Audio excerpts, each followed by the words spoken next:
போக்கோலேருந்து M7 plus மற்றும் ரெட்மிலேருந்து 15 5G அப்படிங்கிற ரெண்டு புது 5G ஸ்மார்ட் ஃபோன் லான்ச் பண்ணியிருக்காங்க. இந்த ரெண்டு ஃபோனும் பேர் வேறையாக இருந்தாலும் ரெண்டுமே ஒரே ஸ்மார்ட் ஃபோன் தான். நம்ம எல்லாருக்குமே தெரியும் போக்கோ ரெட்மியோட பிராண்டு தான் அப்படிங்கிறது நம்ம எல்லாருக்குமே தெரியும். அந்த வரிசையில் இந்த போக்கோவோட M7 ப்ளஸ் மற்றும் ரெட்மியோட 15 5G அப்படிங்கிற ஸ்மார்ட் ஃபோனை ஷாமி நிறுவனம் லான்ச் பண்ணியிருக்காங்க. ஸோ இந்த ரெண்டு ஃபோனில் என்ன விஷயங்கள் தாராங்க, இந்த ரெண்டு ஃபோனுக்கும் போன வருடம் இந்த ரெட்மி மற்றும் போக்கோவில் லான்ச் பண்ண இந்த பழைய ஜென்ரேஷன் ஃபோனுக்கும் என்ன வித்தியாசம், எதை அப்கிரேட் பண்ணியிருக்காங்க, எதை டவுன்கிரேட் பண்ணியிருக்காங்க, அது மட்டும் இல்லாமல் இதோட பாசிட்டிவ் என்ன நெகட்டிவ் என்ன முதற்கொண்டு எல்லாத்தையும் டீட்டெயிலாக இந்த வீடியோவில் பார்க்கலாம். வீடியோவில் போக முன்னாடி சேனல் சப்ஸ்கிரைப் பண்ணிங்க, பக்கத்துக்கு பெல் ஐக்கனை ப்ரெஸ் பண்ணி தொடர்ந்து உங்கள் ஆதரவு தாங்க. அப்படி நம்ம டெலிகிராம் வாட்ஸ்அப் சேனலோட லிங்க்கும் கீழே டிஸ்கிரிப்ஷன் கொடுத்துருக்கேன், மறக்காமல் கிளிக் பண்ணி ஜாயின் பண்ணிக்கோங்க. இப்போ நம்ம வீடியோக்குள்ளே போகலாம். ரெட்மியோட இந்த 15 5G போன வருடம் ரெட்மி நிறுவனம் லான்ச் பண்ண ரெட்மியோட 13 ஸ்மார்ட் ஃபோனுக்கு சக்ஸஸராக வருது. அதுவே போக்கோவோட இந்த M7 ப்ளஸ் பார்த்துட்டிங்கன்னா போன வருடம் போக்கோட M6 ப்ளஸ் அப்படிங்கிற ஸ்மார்ட் ஃபோன் லான்ச் பண்ணியிருந்தாங்க. அந்த ஃபோனுக்கு சக்ஸஸராக வருது. ஸோ சிம்பிளாக சொன்ன கேட்டிங்கன்னா போன வருடம் லான்ச் பண்ண ரெட்மியோட 13 மற்றும் போக்கோவோட M6 ப்ளஸ் ரெண்டுமே ஒரே ஸ்மார்ட் ஃபோன் தான், வேறு பேரில் வைத்தாங்க. அதே மாதிரி இந்த வருடமும் இந்த போக்கோவோட M7 ப்ளஸ் மற்றும் ரெட்மியோட 15 5G ரெண்டையும் கொண்டு வந்திருக்காங்க. ரெண்டுமே ஒரே ஃபோன் தான், ஸ்பெசிஃபிகேஷன்லாம் ஒன்று தான். ஆனால் ப்ரைஸ் கொஞ்சம் வித்தியாசப்படுது. அதை பற்றி வீடியோட எண்டில் சொல்கிறேன். இப்போ இந்த ஃபோனில் என்ன விஷயங்கள் கொடுத்துருக்காங்க அப்படிங்கிறத பார்க்கலாம். முதல்ல ஆஸ் யூஷுவல் எல்லா ஃபோன்லையும் பார்க்குற மாதிரி நம்ம இந்த ஃபோனோட பில் குவாலிட்டியில் தான் ஆரம்பிக்கலாம். இந்த ரெண்டு ஃபோன்லையுமே ஆஸ் யூஷுவல் நம்ம பிளாஸ்டிக் பாடியில் செஞ்சுருக்காங்க. மற்றபடி இந்த ஃபோனோட திக்னஸ் மற்றும் வெயிட்னு பார்க்கும்போது இந்த ஃபோன் 8.4 mm திக்னஸோட 217 கிராம் வெயிட் வருது. ஸோ ரொம்ப நல்ல ஒரு வெயிட்டான ஃபோன் தான். அது மட்டும் இல்லாமல் இந்த ஃபோனுக்கு IP64க்கான ரேட்டிங் கொடுத்துருக்காங்க. ரொம்ப ஹையான வாட்டர் ரெசிஸ்டன்ஸ் கொடுக்கல, ஸ்பிளாஷ் ப்ரூஃப் கொடுத்துருக்காங்க. அதாவது லைட்டாக தூரல் போடும்போது, அதாவது மழைக்காலங்களில் லைட்டாக தூரிட்டு இருக்கும்போது வெளியே கொண்டு போனால் பிரச்சனை இருக்காது. ஆனால் ஹெவியான மழைக்காலங்களில் ஃபோனை கொஞ்சம் ப்ரொடெக்டிவாக பாதுகாத்துக்கிறது நல்லது. அடுத்தபடியாக ஃப்ரண்ட் சைடோட டிஸ்பிளேயை பற்றி பேசலாம். இந்த ரெண்டு ஃபோனில் ஒரு 6.9 இன்ச்சுக்கான ஃபுல் HD ப்ளஸ் ரெசிஸ்டன் உள்ள IPS LCD டிஸ்பிளே கொடுக்குறாங்க. அதாவது இந்த செக்மெண்ட்டில் இதுவரையும் இல்லாத அளவுக்கு ரொம்ப பெரிய டிஸ்பிளே கொடுத்துருக்காங்க. போன ஜென்ரேஷனில் ரெட்மியோட 13 மற்றும் போக்கோவோட M6 ப்ளஸ் பார்த்துட்டிங்கன்னா அதில் 6.7 இன்ச்சுக்கான டிஸ்பிளே கொடுத்துருந்தாங்க. ஆனால் இந்த டிஸ்பிளே அதோட பெரிய டிஸ்பிளேயாக வருது. மற்றபடி இந்த டிஸ்பிளேக்கு 144 ஹெர்ட்ஸ் வரையும் ரெஃப்ரெஷ் ரேட் கொடுக்குறாங்க. ஸோ ரெஃப்ரெஷ் ரேட்லேயும் இன்க்ரீஸ் ஆயிருக்கு. பிரைட்னஸை பொறுத்தவரையும் இந்த டிஸ்பிளே ஹைட்ஸ் வரையும் பிரைட்னஸ் போகுது. LCD டிஸ்பிளே இருக்கிற காரணத்தால் ரொம்ப ஹையாக பிரைட்னஸ் எதிர்பார்க்க முடியாது. மற்றபடி டிஸ்பிளேயோட ப்ரொடக்ஷனுக்கு கார்னிங் உள்ள கிளாஸ் 3 கொடுத்துருக்காங்க.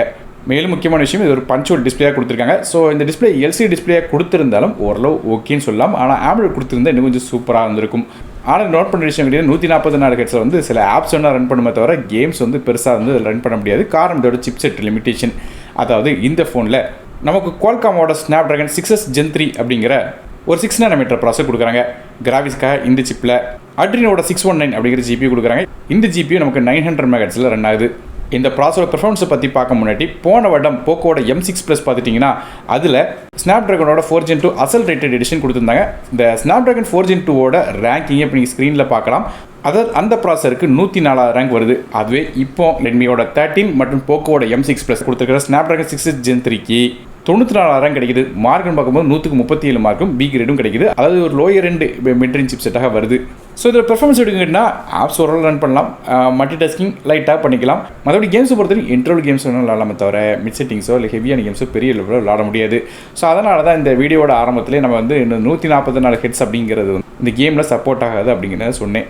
ஸோ மீனிங் என்னன்னு கேட்டிங்கன்னா, சில ஆப்ஸ் அது போக இந்த UAEல வேணும் இந்த 144 ஹெர்ட்ஸ் அப்படிங்கிற ரெஃப்ரெஷ் ரேட்டை ஃபீல் பண்ண முடியுமே தவிர மற்றபடி கேம்ஸில் பெரிய லெவலில் எக்ஸ்பீரியன்ஸ் பண்ண முடியாது. RAM மற்றும் இன்டர்னல் ஸ்டோரேஜ் அப்படின்னு பார்க்கும்போது ரெட்மியோட 15 5Gல 3 வெர்ஷன் வருது. அப்படி பார்க்கும்போது 6GB RAM with 120GB storage, 8GB RAM with 120GB storage மற்றும் 8GB RAM 2GB ஸ்டோரேஜ் அப்படிங்கிற 3 கான்ஃபிகரேஷன் தராங்க. அதே போக்கோவோட M7 ப்ளஸ் எடுத்துட்டிங்கன்னா 6GB RAM with 120GB storage மற்றும் 8GB RAM with 120GB storage அப்படிங்கிற ரெண்டு கான்ஃபிகரேஷன் தராங்க. மற்றபடி RAM வெர்ஷன் அப்படின்னு பார்க்கும்போது LPDDR4 தராங்க. ஆனால் ஸ்டோரேஜ் வெறும் UFS 2.2 தான் கொடுத்துருக்காங்க. ஸோ UFS 2.2 ஸ்லோவாக தான் இருக்கும். இருந்தாலும் இந்த ப்ரைஸ் பாயிண்ட்டுக்கு பெருசாக எக்ஸ்பெக்ட் பண்ண முடியாது. மற்றபடியாக இந்த ஃபோனுக்கு மைக்ரோ SD கார்டுக்கான சப்போர்ட் இருக்குது. 1 TB வரையும் எக்ஸ்டர்னல் பண்ண சொல்கிறாங்க. ஆனால் இது ஹைப்ரிட் சிம் செட்டாக தராங்க. ஆனால் ஒருவேளை நீங்கள் 2 சிம் பயன்படுத்தலாம். அப்படி இல்லை ஒரு சிம் ஒரு மைக்ரோ SD கார்டு ஃபோனில் யூஸ் பண்ணிக்கலாம். அடுத்தபடியாக ஃபோனோட OS பற்றி பேசுவோம். இந்த ஃபோன் Android 15 பேஸ் பண்ண HyperOS அப்படிங்கிற இன்டர்ஃபேஸ் ரன் ஆகுது. அப்டேட்ஸ் பொறுத்தவரைக்கும் இந்த ஃபோனுக்கு 2 வருடத்துக்கான OS அப்டேட்ஸும் 4 வருடத்துக்கான செக்யூரிட்டி பேட்ச் அப்டேட்ஸும் தரதாக ஷாமி ப்ராமிஸ் பண்ணியிருக்காங்க. இதுபோல் இந்த ஃபோனில் சர்க்கிள் டு சர்ச் மாதிரியான AI ஃபீச்சர்ஸும் இருக்குது. அடுத்ததாக ஃபோனோட கேமராஸ் பற்றி பார்க்கலாம். பேக் சைடில் இந்த ஃபோனில் 2 கேமரா கொடுக்குறாங்க. ஆனால் நமக்கு போன ஜென்ரேஷன் ரெட்மியோட 13 மற்றும் போக்கோவோட M6 ப்ளஸை கம்பேர் பண்ணி பார்க்கும்போது கேமரா டவுன் கிரேட்னு சொல்லலாம். அதுபடி பார்க்கும்போது போன தடவை நமக்கு இந்த ரெட்மியோட 13 மற்றும் போக்கோவோட M6 ப்ளஸை முதல் கேமரா 108 மெகாபிக்சலுக்கான ரியர் ஃபேசிங் கேமரா கொடுத்துருந்தாங்க. இது சாம்சங்கோட ஐஎஸ்எல் HM6 அப்படிங்கிற சென்சர் கொடுத்துருந்தாங்க. ஆனால் இந்த தடவை மொதல் கேமரா 50 மெகாபிக்சலுக்கான மெயின் கேமராவாக இருக்குது. இதில் நோட் பண்ண வேண்டிய விஷயம், இந்த 50 மெகாபிக்சலுக்கான கேமரா என்ன சென்சர் அப்படிங்கிறத நமக்கு ஷாமி மென்ஷன் பண்ணலை. மற்றபடி ரெண்டாவதாக ஒரு செகண்டரி மேக்ரோ சென்சர் கொடுத்துருந்தாங்க. இந்த தடவையும் அதே மாதிரி ஒரு செகண்டரி கேமரா கொடுத்துருக்காங்க. இந்த கேமரா வந்து நமக்கு டெப்த் சென்சராக வருது. ஸோ இதே மாதிரியாக ஃபோனோட பேக் சைடு 2 கேமரா கொடுக்குறாங்க. அந்த மொதல் கேமரா டவுன் கிரேட் பண்ணியிருக்காங்க. மற்றபடி செல்ஃபி கேமரா பற்றி பேசலாம். போன வருடம் லான்ச் பண்ண ரெட்மியோட 13 மற்றும் போக்கோட M6 ப்ளஸில் 13 மெகாபிக்சலுக்கான ஃப்ரண்ட் ஃபேசிங் கேமரா கொடுத்துருந்தாங்க. இந்த வருடம் அந்த செல்ஃபி கேமரா டவுன் கிரேட் பண்ணிட்டாங்க. அப்படி பார்க்கும்போது 8 மெகாபிக்சலுக்கான ஃப்ரண்ட் ஃபேசிங் கேமராவாக தராங்க. ஸோ கேமரா வந்து பெரிய அடின்னு சொல்லலாம். போன ஜென்ரேஷன் கம்பேர் பண்ணி பார்க்கும்போது இந்த ஜென்ரேஷன் அப்படி கேமரா டவுன் கிரேட் பண்ணிட்டாங்க. மற்றபடியாக இந்த ஃபோனில் நமக்கு ஃபிங்கர் பிரிண்ட் ஸ்கேனர் தராங்க. அதாவது இந்த fingerprint scanner side mounted fingerprint ஸ்கேனராக இருக்குது. காரணம் நமக்கு தெரியும், AMOLED டிஸ்பிளே கொடுக்கல. ஆனால் ஃபிங்கர் பிரிண்ட் ஸ்கேனர் ஃபோனோட சைடில் உள்ள பவர் பட்டனில் தராங்க. இது போக இந்த ஃபோனுக்கு IR சென்சரும் இருக்குது. ஆனால் ரிமோட்டாக கூட இந்த ஃபோனை யூஸ் பண்ணிக்கலாம். மற்றபடி இந்த ஃபோனில் வந்து பாட்டம் போட்ட சிங்கிள் ஸ்பீக்கர் தான் கொடுக்குறாங்க. அடுத்ததாக நெட்வொர்க்ஸ் பற்றி பேசுவோம். இந்த ஃபோனில் நமக்கு 5Gக்கான SNS சப்போர்ட் தராங்க. கிட்டத்தட்ட 7 5G பேண்ட்ஸ் இருக்குது. இது இப்போ dual 4Gக்கான VoLTE, Wi-Fi 6, Bluetooth 5.1, GPS மாதிரியான விஷயங்கள் கொடுக்குறாங்க. ஸோ நெட்வொர்க்கில் பெரிய லெவலில் எந்த ஒரு இம்ப்ரூவ்மெண்ட் இல்லை. அடுத்ததாக பேட்டரிஸை பற்றி பேசலாம். பேட்டரியில் ஒரு அப்கிரேட் இருக்குது. போன வாரம் ரெட்மியோட 13 மற்றும் போக்கோட M6 ப்ளஸில் நமக்கு வந்து ஒரு 5030 mAh பேட்டரி கொடுத்துருந்தாங்க. ஆனால் இந்த வருடம் நமக்கு வந்து ஒரு 7000 mAh பேட்டரி கொடுக்குறாங்க. ஸோ பேட்டரியோட கெப்பாசிட்டி பெரிய லெவலில் இன்க்ரீஸ் பண்ணியிருக்காங்க. அதனால தான் இந்த ஃபோன் வந்து திக்னஸ்லையும் வெயிட்லையும் கொஞ்சம் அதிகமாக இருக்குது. ஆனால் பேட்டரியோட சார்ஜிங் ஸ்பீட் அப்படின்னு பார்க்கும்போது போன வருடம் கொடுத்த மாதிரி அதே 33 வாட்க்கான ஃபாஸ்ட் சார்ஜிங் சப்போர்ட் தராங்க. இந்த பேட்டரி வந்து கிட்டத்தட்ட 1600 சைக்கிள்ஸ் வரையும் உழைக்கும்னு சொல்கிறாங்க. அதாவது 1600 தடவை வந்து நமக்கு சார்ஜ் போட்டாலும் பேட்டரியோட லைஃப் நல்லா இருக்குன்னு சொல்கிறாங்க. கிட்டத்தட்ட 4 வருடம் இந்த ஃபோனை யூஸ் பண்ணாலும் 80% வரையும் நமக்கு வந்து பேட்டரியோட அந்த கெப்பாசிட்டி வந்து ரிட்டர்ன் ஆகும் அப்படிங்கிற மாதிரி சொல்கிறாங்க. அதுபோல் இந்த ஃபோனில் வந்து 18 வாட்க்கான ரிவர்ஸ் வயர்டு சார்ஜிங் சப்போர்ட்டும் தராங்க. பேட்டரியோட லைஃப் அப்படின்னு பார்க்கும்போது இந்த ஃபோனில் கிட்டத்தட்ட 144 மணி நேரம் வரையும் நமக்கு வந்து கண்டினியூஸ் மியூசிக் ப்ளே பண்ணலாம் சொல்கிறாங்க. அதுபோல் 27 மணி நேரம் கண்டினியூஸ் சோஷியல் மீடியா வந்து யூஸ் பண்ணலாம். பேட்டரியோட பேக்கப் நல்லா இருக்கும்னு சொல்கிறாங்க. வீடியோவே நீங்கள் ஸ்ட்ரீம் பண்ணால் கூட 24 மணி நேரம் ஓடலாம் சொல்கிறாங்க. ஸோ கண்டிப்பாக பார்க்கும்போது 2வது நாள் வரையும் உங்களுக்கு அசால்ட்டாக பேட்டரி லைஃப் வந்து கண்டிப்பாக இந்த ஃபோனில் நிற்கும். ஸோ இதே மாதிரியாக இந்த ஃபோனில் பேட்டரியோட கெப்பாசிட்டியை அப்கிரேட் பண்ணிக்காங்க. அடுத்த பாசிட்டிவ் மற்றும் நெகட்டிவ் பார்க்க முன்னாடி இதோட ப்ரைஸிங்கை பார்த்துலாம். அதுபடி பார்க்கும்போது போக்கோட M7 Plus 6GB RAM with 120GB storage விலை 13,999க்கும் அதே 8GB RAM with 120GB storage விலை 17,499 அப்படிங்கிற பிரைசிங்கில் தராங்க. அதுவே நமக்கு ரெட்மியோட 15 5G பொறுத்தவரையும் அது 6GB RAM with 120GB storage விலை 14,999க்கும் 8GB RAM with 120GB storage விலை 17,999க்கும் அதே 8GB RAM 2GB ஸ்டோரேஜ் விலை 16,999 அப்படிங்கிற விலையில் அமேசான் வெப்சைட்டில் கிடைக்குது.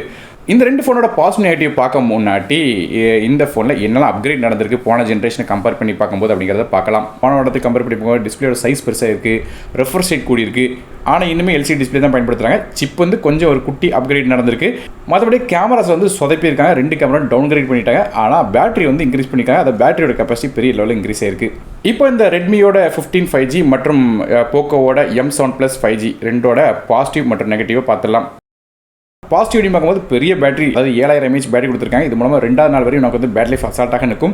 இது போல் டிஸ்பிளே LCD டிஸ்பிளே கொடுத்துருந்தா ஒரு பெரிய டிஸ்பிளே கொடுத்துருக்காங்க. அதாவது 6.9 இன்ச்க்கான டிஸ்பிளேங்கும் போது ரொம்ப பெரிய டிஸ்பிளேயாக இருக்கும். ஸோ மூவிஸ்லாம் பார்க்கறதுக்கு ஓரளவு டீசெண்டாக இருக்கும். இது போல் இந்த ப்ரைஸ் செக்மெண்ட்டில் IP64க்கான ரேட்டிங் கொடுத்துருக்காங்க. ப்ரைஸிங் ஓரளவு நார்மலாக பண்ணியிருக்காங்க.